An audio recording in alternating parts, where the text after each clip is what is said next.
If you like our video, click the subscribe button to subscribe to our channel and get easy access to new content. To see our full suite of ad-free video courses and training materials, visit us at teachucomp.com. In this lesson, we will examine the items that you should create within the item list in your QuickBooks company file to use when managing trust accounts.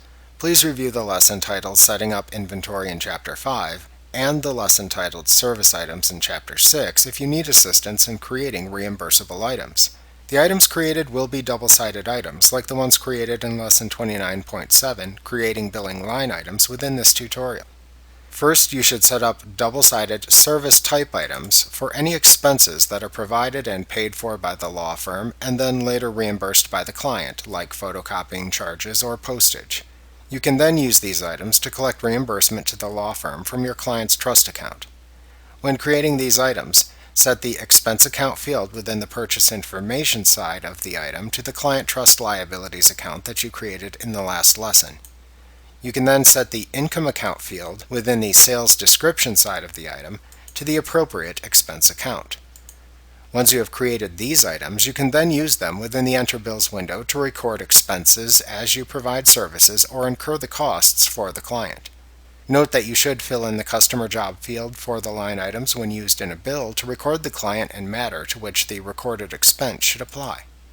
Also note that you should consider adopting a naming convention for these items for the law firm expenses that are passed through to the client, such as client expenses-postage, so as not to confuse them with normal types of items used in invoices that record income through their use in a sales form and record expense when used in a purchase transaction. Next, you should create items for client costs that are paid directly from the client's trust account.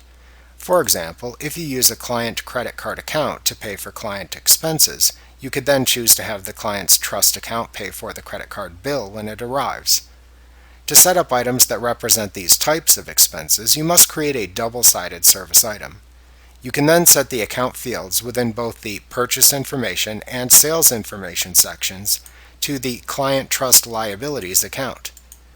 You can then use this type of item within bills entered against the client trust accounts payable account or within credit card charges made against the client trust credit card account.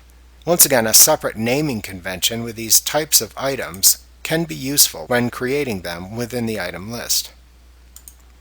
Finally, you should create double-sided service items that will be used for any lawyer's fees that will be paid directly from the client trust account.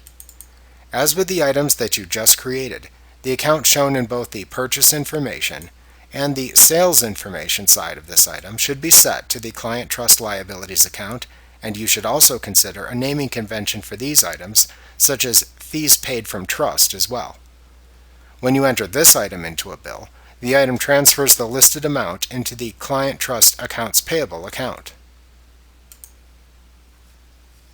Remember to click the subscribe button to see more of our videos. Get ad-free courses at teachucomp.com.